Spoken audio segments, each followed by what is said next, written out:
kawan-kawan memulai dari kelas kampung.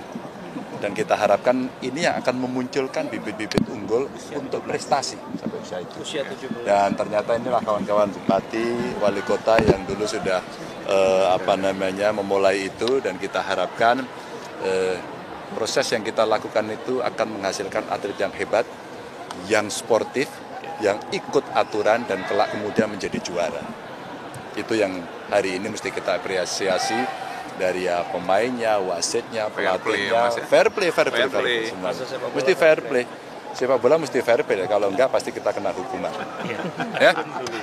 Jadi harapannya apa nih Pak Ganjar minggu depan ini ada turnamen U17 juga, Piala Dunia, seperti apa nih Pak? Harapannya akan muncul atlet-atlet hebat. Ya. Mas Ganjar, thank you. Mas Ganjar, thank you. Sepak bola kampung. Yes. Operasi menjegal Gibran jadi cawapres, gimana tanggapannya? Udah, itu nanti itu ke saya. Kalau jegal-jegalan itu pemainnya.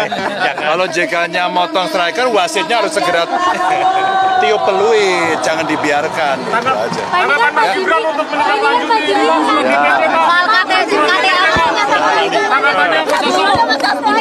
Khusus bola. Mas Hasto soal KTA. Gibran yang ditindaklanjutin surat DPC soal KTA Mas Gibran ini kan Mas Gibran. Nah, ini. Saya urusannya bola, ini urusannya politik. Mas Hasto soal Mas Gibran kan Kita bicara bola aja dulu ya. Bicara bola kampung, dari kampung. Dan bertanya dong, mengapa Bali 2-0? Mas, udah 3 Mas, udah 3. Udah 3-0. 3-0. Oh iya. Pas tujuannya ini memang persiapan U17 untuk bertanding atau seperti apa Mas Hasto? Siapa? Oh ya, kita bergembira bersama, dan sebenarnya ini mimpi anak-anak kampung. Jadi panitianya bekerja berapa hari ini? Cuma 2 minggu Mas. 2 minggu, karena sepak bola anak-anak kampung dan kemudian dilakukan oleh beberapa kepala daerah PDI. Biasanya di setiap kabupaten mereka punya mimpi main di GBK. Ya udah, kita hadirkan main di GBK pada hari ini sehingga mimpi dari mereka terlaksana. Diharapkan akan muncul suatu kultur membangun supremasi bola dari kampung. Itu pesan utama. Sehingga diharapkan mari kita mempersiapkan adanya suatu kesebelasan yang handal, dan itu dimulai dari mengukir prestasi dari kampung-kampung. Itulah yang dipelopori oleh kader-kader PDI Perjuangan. Konsisten kan, itu aja tropinya bagus sekali.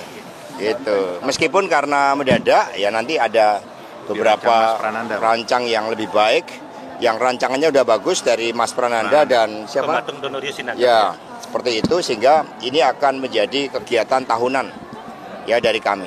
Tapi memang nanti akan dimulai betul-betul prosesnya dari setiap kepala daerah atau wakil kepala daerah dari PDI Perjuangan wajib mengadakan turnamen sepak bola antar kampung. Kalau soal isu jegal-jegalan ini kan, Isu jegal-jegalan seperti apa nih Mas Hasto? Ya seperti bola kan, kalau jegal ada wasit nyemprit. Ya, kan? Kuning dulu.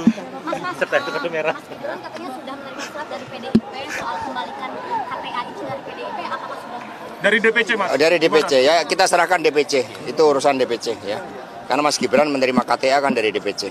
Kalau sekarang BPN ini minta sanksi berat kepada MK ini gimana Mas Hasto?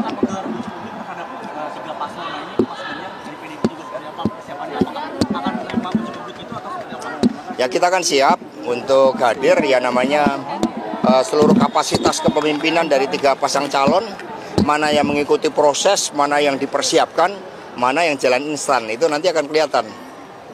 Mas Ganjar, kalau soal soliditas kabinet gimana sebenarnya? Perjalanan di Blitar. Dari tadi di Blitar ya, kita semuanya kan membangun suatu kultur yang selama ini sudah dilakukan oleh PDI Perjuangan. Sebelum ada event-event besar termasuk pemilu, ya kami berdoa ke makam proklamator yaitu Bung Karno.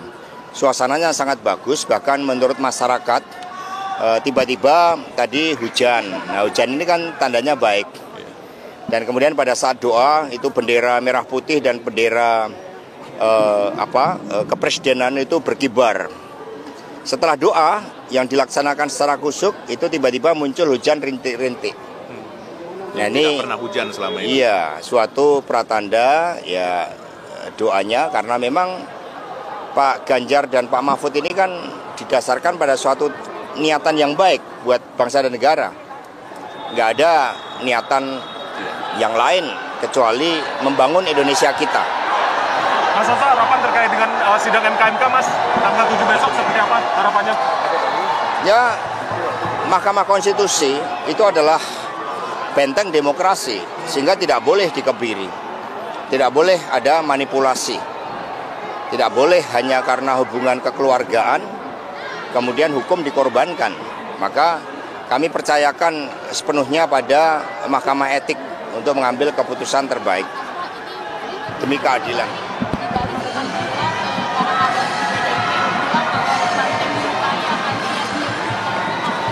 Nah, ini langsung 03, ini kan semangat karena balihonya habis dicabut, langsung muncul spirit, disalurkan lewat olahraga. Karena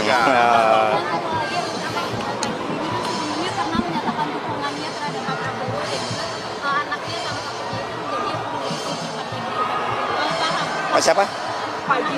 Prof Jimli. Kita percayakan pada kenegarawanan Prof Jimli dan seluruh anggota dari Mahkamah Etik. Kami melihat soliditas kabinet pemerintahan di tahun politik ini dengan beberapa menteri kan masuk beberapa pasangan capres itu. Kalau dari kami, menteri punya tugas bagi kepentingan bangsa dan negara. Itu dedikasi dari menteri-menteri PDI Perjuangan. Sehingga kalau ada menteri yang masuk di dalam tim pemenangan nasional, itu masuk di dalam Dewan Penasihat. Dan itu perwakilan, jadi cukup perwakilan.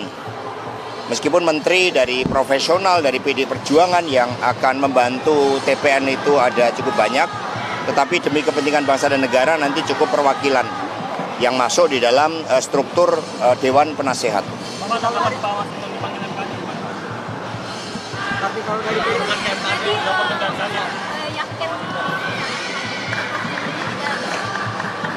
Yakin dengarkan suara rakyat, itu yang paling baik.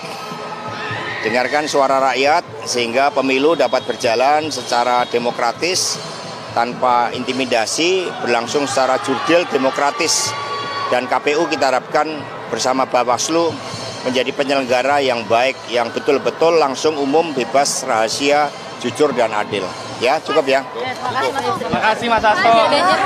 Ini punya siapa?